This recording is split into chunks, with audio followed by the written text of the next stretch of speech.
Do you know what it feels like? To be broken before you've even had the chance to grow.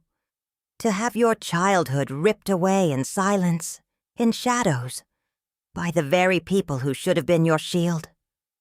My name doesn't matter. My wrinkles, my tired eyes, they're just proof of years gone by. But the story carved into my bones, that is what matters. And tonight I will tell it to you. Not for pity, not for forgiveness, but because survival deserves to be heard. And before I go any further, let me say this. If you want to hear more stories like mine, stories that chill your skin, stories that pierce the heart and make you question everything, then give this video a like and subscribe. Because what I'm about to tell you is not easy to hear, and if you stay with me, if you let these words sink in, maybe they will change the way you see the world. I was just a girl when the footsteps began. Heavy, slow, familiar. My own brother. Do you feel that shock running through your veins as I say it? I felt it every night, except mine was worse. It lived in my blood. He was supposed to protect me, but instead, he poisoned me. Every night my chest turned to stone, my throat closed, my body froze, and yet the silence screamed louder than I ever could. I prayed it would stop. I told myself, maybe tomorrow will be different, but tomorrow never was. The worst part wasn't just what he did. It was what I became. A ghost, a girl walking in daylight with hollow eyes, a heart that trembled with every sound. And no one saw me. No one noticed. Not even my father, the man whose arms should have been my refuge. I thought, if I stay quiet, if I hide it well enough, maybe the nightmare will pass. But nightmares don't fade when you wake up, not when you live inside them. And then the swelling came. My belly, small at first, then undeniable. Life had taken root inside me, but it wasn't born from love. It was born from betrayal. Do you know the terror of carrying something that reminds you of the hands that broke you? Of watching your body change and knowing people will point, will whisper, will condemn? I thought, now they will see my pain. Now someone will protect me. But when my father's eyes found the truth, protection never came. His fists did. His rage did. He looked at me not as a daughter, not as a child, but as a stain. His blows fell harder than words, but the words burned just the same. He beat me as though I had chosen this shame, as though I had asked for it. His hands, the same hands that once lifted me as a child, became weapons. I remember the taste of blood in my mouth. I remember the room spinning, my bones collapsing beneath me. I remember sobbing into the floor, whispering to God, "Please take me away. Don't let me wake again." And yet, every morning, my eyes opened. I lived. Somehow, I lived. And when the day came, when the pain ripped through me and I brought that child into the world, I was alone, terrified, weak, my hands shaking, my body torn. But when I held him, when I looked into his eyes, everything changed. He was not sin. He was not shame. He was not the shadow of his father. He was innocence. He was proof that even from the darkest soil, a flower can bloom. That was my miracle. But don't mistake this for an ending. Holding him didn't erase the scars. It didn't erase the whispers in the streets, the eyes of neighbors burning with judgment, the coldness in my father's stare. The wounds stayed carved deep inside me. But for the first time, I had something stronger than pain. I had a reason to fight, a reason to breathe, a reason to keep walking when every step felt like glass. You see, survival isn't about forgetting what broke you. It's about carrying it and still moving forward. My scars, my silence, my sleepless nights. They became my strength, and that strength became the foundation I built for my child. He grew, he laughed, he lived, and from him came more life, more love, more healing. That, my dear listener, is the miracle I give you tonight. From violence, life. From shame, love. From a broken girl, a woman still breathing, still speaking. And if you take anything from this story, let it be this. Pain does not mean the end.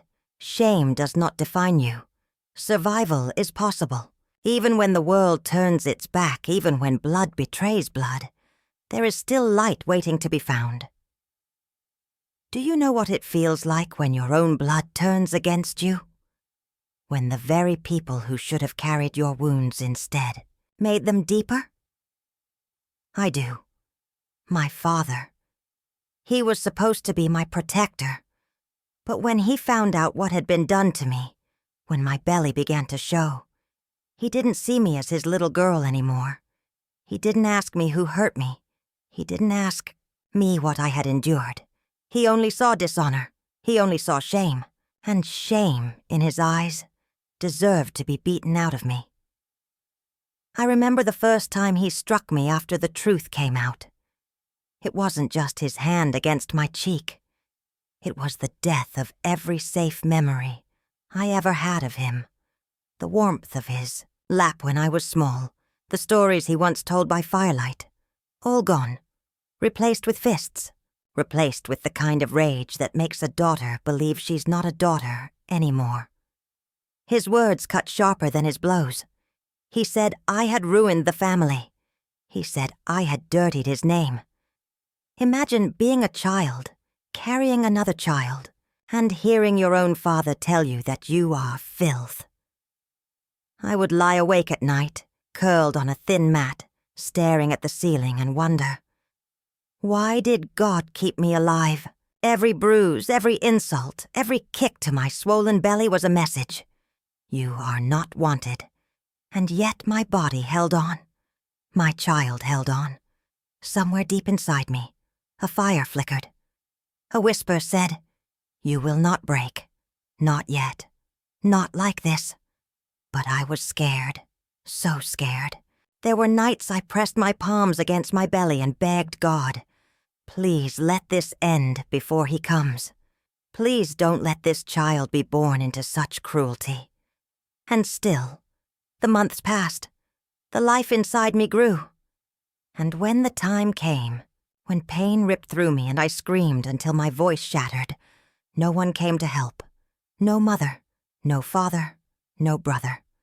Just me, my body, and the weight of survival. And then, the miracle. My son, my boy. His cries filled the air, and for the first time I cried not from pain, but from something else. From awe. From love. Do you understand the shock of it? That I could look at a child born of such violence and feel only love? That I could see his tiny face and think, you are mine. You are my reason. In that moment, I didn't see my brother's cruelty. I didn't hear my father's curses. I only saw a second chance. But life didn't become easy. No, the whispers followed me, everywhere. In the market, women turned their faces. Men sneered. Children pointed. People can be crueler than fists, you know. They look at you, and their eyes say, we know what you are. And my father? He never forgave me. His gaze was stone, cold, unyielding. He provided me nothing but silence and contempt, so I learned to build a life with nothing. I worked with hands that bled. I sewed clothes for neighbors. I scrubbed floors until my knees ached. I carried water heavier than my own body. And when my son cried from hunger, I pressed him to my chest and prayed. My tears could fill his stomach. Somehow, we survived. Somehow, we lived day by day. And through it all, I made myself a promise. I said, this ends with me. My child will never feel the betrayal I felt. He will never be beaten for sins not his own. He will never believe he is unwanted. Every day, I whispered to him, even when he was too young to understand, "You are my miracle. You are my gift. You are proof that I am more than what was done to me." But forgiveness was the hardest part. I didn't forgive my brother. Not at first. His shadow haunted me in every silence, in every nightmare. I didn't forgive my father either. His fists left bruises that faded, but his words, they became scars. I carried hatred like a stone on my chest, heavy, suffocating. I thought it gave me power. But hate doesn't free you. It chains you tighter to the ones who hurt you. And but one night, when my son was small, curled against me in sleep, I looked at him and realized, if I carry this hate, it will spill into him. If I stay bitter, I will raise him bitter. That's when I understood. Forgiveness isn't about them. It isn't about saying what they did was right. It isn't about pretending the pain didn't happen. Forgiveness is about me, about choosing not to let their poison live in me anymore. So I forgave, not because they deserved it, but because I deserved peace, because my son deserved a mother who wasn't chained to the past. And that decision, that moment, was when I felt the weight finally begin to lift. Even now, when I look at the lines, in my hands, when I see the years written into my skin, I remember every blow, every sob, every whisper. And yet, I am not broken. I am here. I am speaking. And I tell you this, so you understand. No matter how deep the wound, no matter how cruel, the betrayal, survival is possible. Healing is possible. And sometimes from the darkest soil, the brightest flower blooms. You know, survival isn't just waking up the next day. Survival is dragging yourself through the fire of people's stares, through their whispers, through the weight of being the girl with the bastard child. That's what they called me. Not to my face, but I heard it. I felt it. Words don't need to be spoken loudly to slice you open. They cut just as deep when they're muttered behind your back, when they're carried in the eyes that look at you as if you're less than human. I can still see the marketplace, the smell of dust, spices, sweat, women with their baskets, men shouting prices, and me walking through the crowd with my boy clinging to my dress. His little hand so small, so trusting, and yet the air would shift when I walked by. Conversations would hush, some would turn away, others would smirk, a few would laugh. I wanted to scream at them. Do you know what I endured? Do you know the nights I begged God to end my suffering? Do you know what it took to still be standing here? But I never did. I just lowered my head and kept walking. Because my son was watching. Always watching. And children. They see everything. I didn't want him to see me broken, even though inside I was shattered. I wanted him to believe his mother was strong. I wanted him to believe he came from love, even if love was the last thing I had ever known. Do you understand the torment of raising a child alone, when you yourself are still a child? I was a girl learning to mother a boy. I didn't know how. There were nights I held him close and wondered if I was failing him with every breath, if I was strong enough to carry the weight of both mother and father, love and protection, teacher and provider. My hands ached from work, my back bent before its time, my body aged faster than my years. But when he smiled, oh, when he smiled, it was as if the world itself apologized. His laughter filled the cracks in me. His first steps felt like redemption, his first words like a hymn. He didn't know what kind of storm he had been born from, and I swore to God I would keep it that way for as long as I could. He deserved innocence. He deserved light. And I was determined to give it to him, even if it cost me everything. Still, the world does not let you forget. There were times when men approached me with offers. Cruel, vile offers. As if my past had marked me as easy prey. As if I was nothing but a body to be used again. I remember one man leaning close, his breath foul, whispering, "You've already been ruined. What difference does it make?"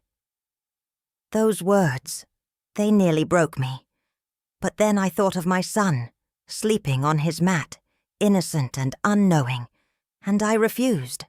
I walked away, trembling but unbroken. Every insult, every rejection, every cruel joke thrown my way, I endured it, not because I was strong, but because I had no choice. Strength isn't something you're born with. It's something life beats into you when you have no other option. And I had no other option. My son's little heart depended on me. There were nights when hunger gnawed at us, when my boy cried and I had nothing to give. I would boil water and tell him it was soup, hoping he'd fall asleep before realizing the truth. And when he did, I would press my hand over my mouth and weep silently, because a mother's tears are a secret she must keep. And yet, through all the pain, through all the struggle, I discovered something I never expected. I discovered that love can be born from the deepest wounds, that a child can save a mother as much as a mother saves a child. He gave me purpose. He gave me reason. He gave me a light so bright, it pierced through the darkest corners of my past. But don't mistake me. The past never fully goes away. Even now, I wake from dreams where I am back in that small room, his footsteps in the hall, my father's, rage in the air. I wake drenched in sweat, trembling like the girl I once was. Trauma doesn't fade. It lingers like a shadow. But the difference now, when I wake, I see the faces of the generations that came after me.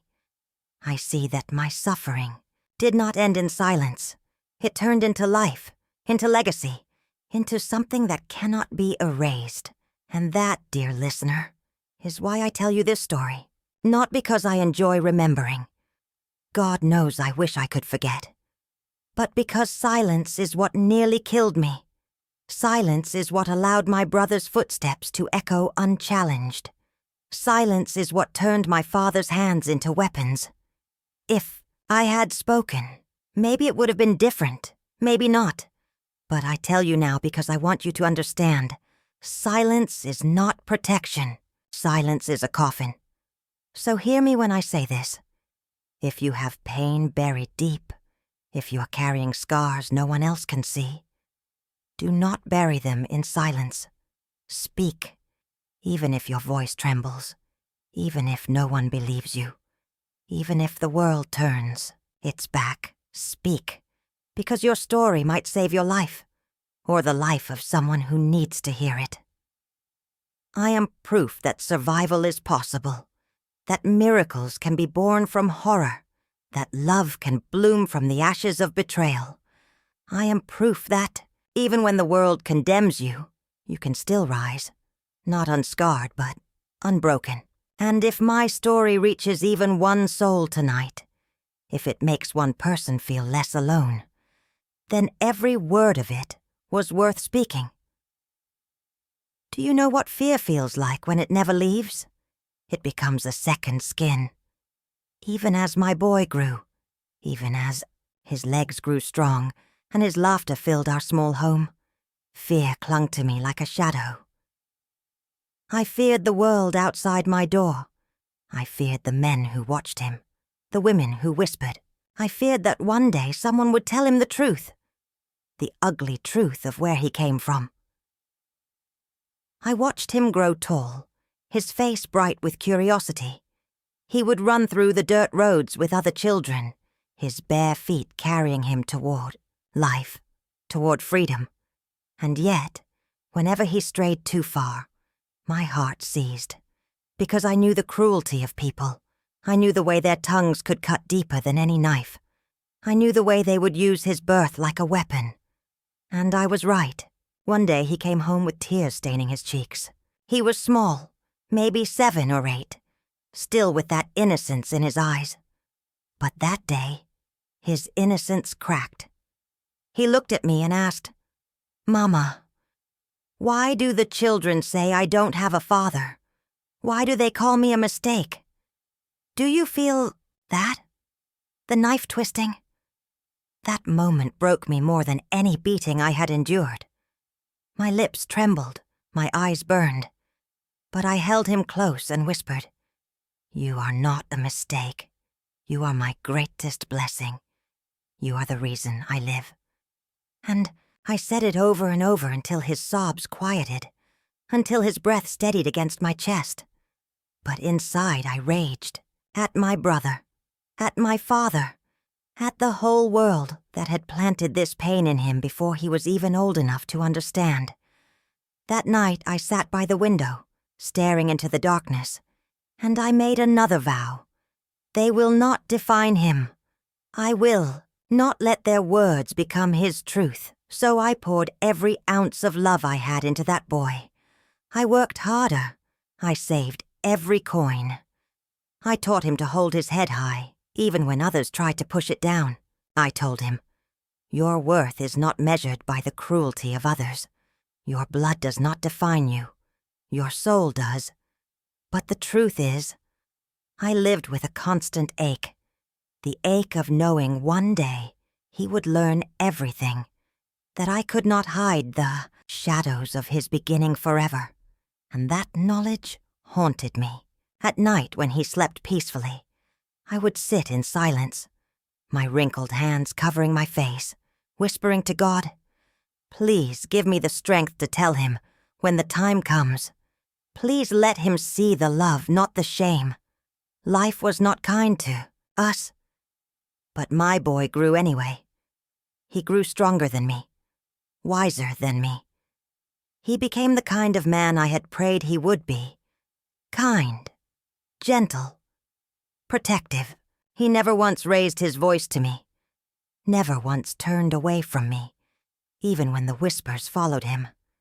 And in him, I saw my redemption.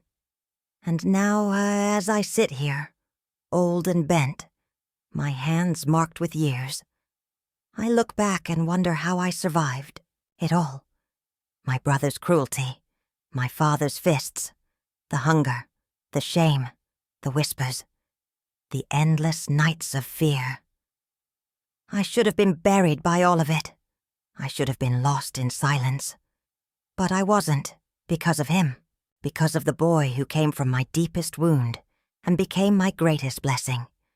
The child who was born of violence but grew into love. The boy who carried me through the darkest nights with nothing more than his laughter, his innocence, his trust. And that is the miracle I want you to take with you tonight. That even in the deepest, darkest places, life can find a way. That even when you are broken, shattered, left bleeding in silence, something beautiful can rise from you. I am not telling you this to shock you, though maybe it does. I am not telling you this to sadden you, though perhaps your heart aches with mine. I am telling you this because I want you to understand that survival is not only possible, it is powerful. I survived, and in surviving, I gave life, and that life gave me hope. And hope, my dear listener, is stronger than any wound. So, if you are listening to me now, if you are sitting somewhere with your own scars hidden deep, remember this: you are not your pain. You are not your shame. You are not what was done to you. You are more, so much more.